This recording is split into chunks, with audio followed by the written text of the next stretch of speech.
Free. My name is Andrew Irumba Katsebe, your speaker, and I'm glad that you joined me yet again for another interesting topic. Tonight, we are discussing the untapped opportunities, the youth of Africa. So we want to learn from our elders. How can we utilize our useful years on this planet? And what are those untapped opportunities that you may not be seeing, but some other people who have gone through those experiences are seeing them? Let me begin with Honorable Alex, since he's a debater. Thank you, Mr. Speaker, sir. I'm happy that I got time to come here.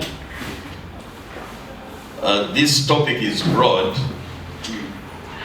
in its sense, but I want to be as realistic as possible to make you appreciate the huge potential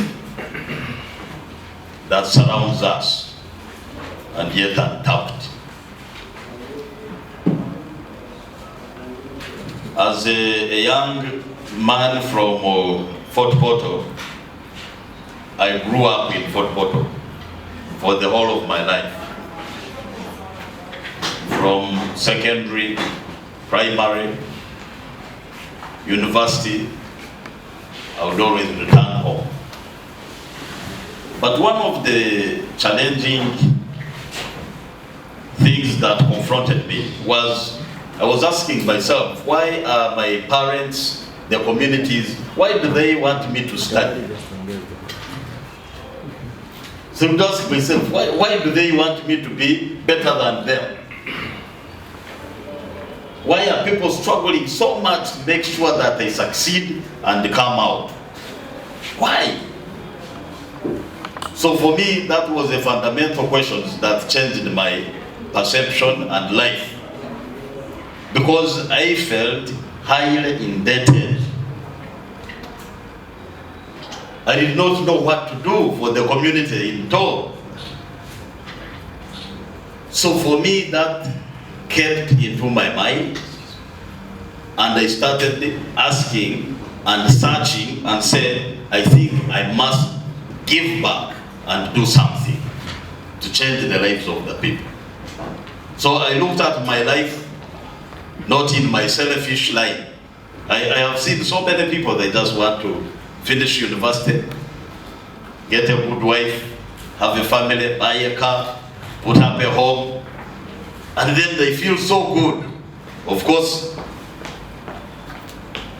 those who are not greedy, I'm just leaving them at that. But now we even have those who are terrible, that they are so thirsty for public resources. They feel when they get a job, it is an opportunity to enrich themselves and their families, and even take to Europe. They even take extra cash and hide it in Switzerland. You can imagine. So for me, I was so much perturbed. Why are these people educating me? What do they want me to be? And of what use am I going to be to them? So when I reached university, I kept mobilizing my fellow students. And I was saying, we must focus on the knowledge which we are acquiring. How is this knowledge going to transform the lives of the people? I had a rough time with the lecturers, because sometimes what they were teaching me, I could not connect it with my context. So why should you give me a lot of Eurocentric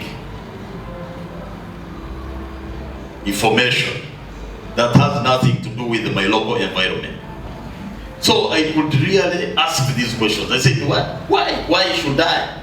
Why should I know much about the Mississippi River more than the River Mpanga or Fort Portal? So that's why you find many people, they attach value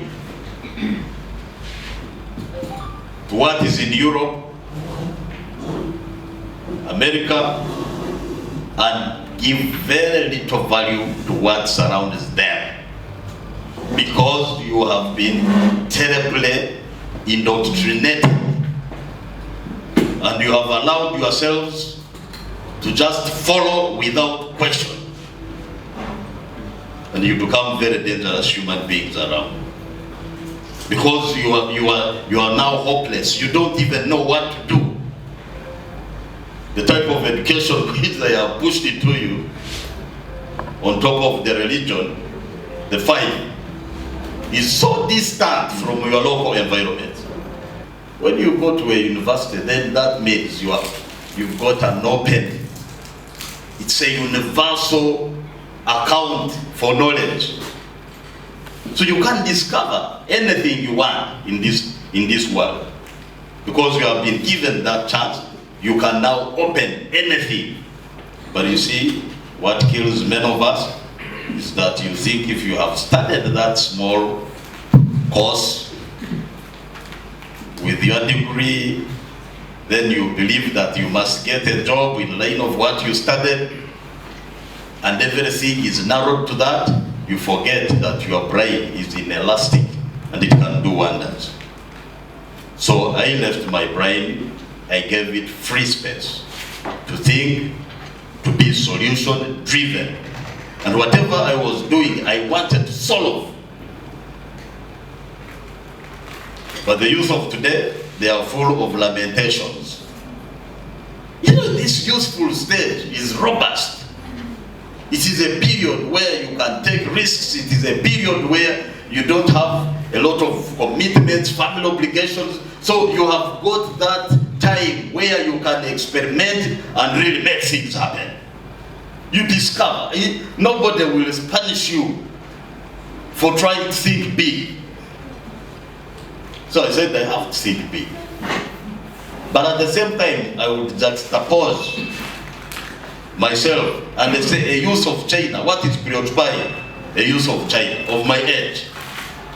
What is preoccupying an Indian youth, an American youth, a European youth?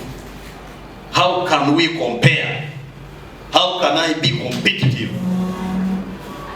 such that they don't leave me and I catch up with them? So the moment you have that inferiority complex in your brain, you become a very useless person. The moment you think that knowledge, innovations, technology is an affair of Europeans and Chinese, then you are really a big problem. So that mentality is something I opened war against. And today as I speak, I have produced very high quality and effective and rich farmers. The farmers that I found. The Pan-African Pyramid debate with your speaker, Andrew Irumba Katusabe. They couldn't write, they couldn't read, but I designed the modules. I taught them how to collect data, how to analyze, how to act, and the information or the data that they feel needs to go elsewhere for intervention. Then they could do that and get a solution. When I did that, because I first refused to go to any workshop, I spent 8 full years refusing to go for any workshop anywhere. But I spent my 8 years sleeping in the mountains in the farmers, with the farmers in Wenzori. I was with the farmers in Bundubujo. I was with the farmers in Kabarole. I was in Kitagwenda. I was in Kamwenge, in Chegewa. I would stay with them in their homes, and we sit and see what we can do to improve their livelihood. So after writing about what I think can work, that is when the world started recognizing me. And I started challenging all these IMF, World Bank designs that have kept our people in perpetual poverty. And I showed this bottom-up approach and the designs which I had made, and they started countering, and they said those structures, the Bretton Woods structures, are the big mess for African development. So much of the time, everything that I do, I say is not mine, it's for the coming generation. And because of that, I developed the discipline which checks my inner greed, because everybody has greed. There is that God-given greed we have that we must fight.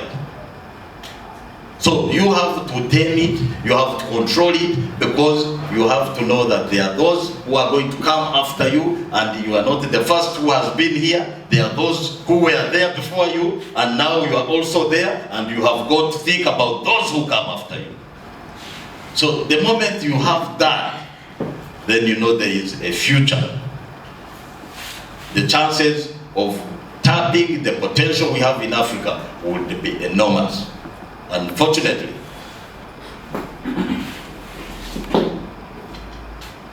many foreigners who come in Africa, they find collaborators who have to work with them for the benefit of their small families at the expense of the majority.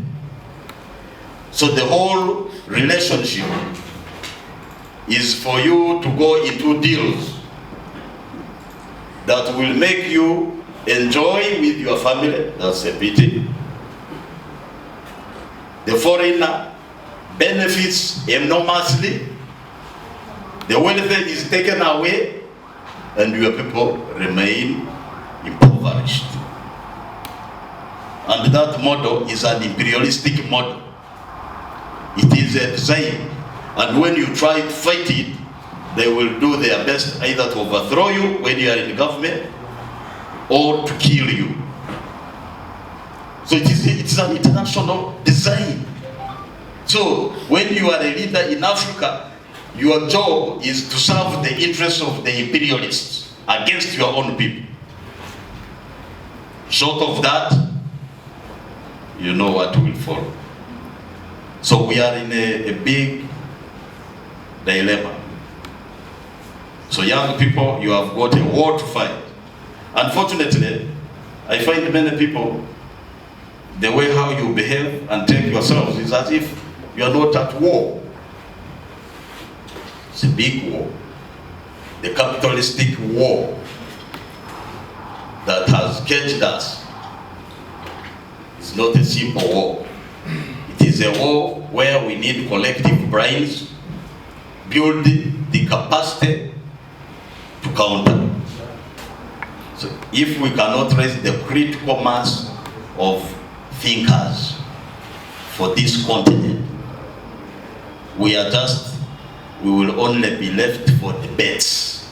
Finally, do you know why the Africanists are very spiritual? Have you ever asked yourself why there is a lot of business, the spiritual business?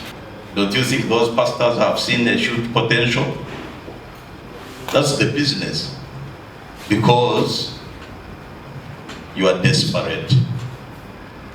You can't find solutions. You can't find answers. You can't explain why you are unemployed. You cannot explain why you have even failed to get a man to marry you. You cannot explain. And the only thing is you've got to resort to church and pray and see a miracle happen. But when you go to societies that fix, the societies that invest in research, they have got answers. They have limited time to disturb God. Something must change. For me, Ruhunda, I don't pray like that.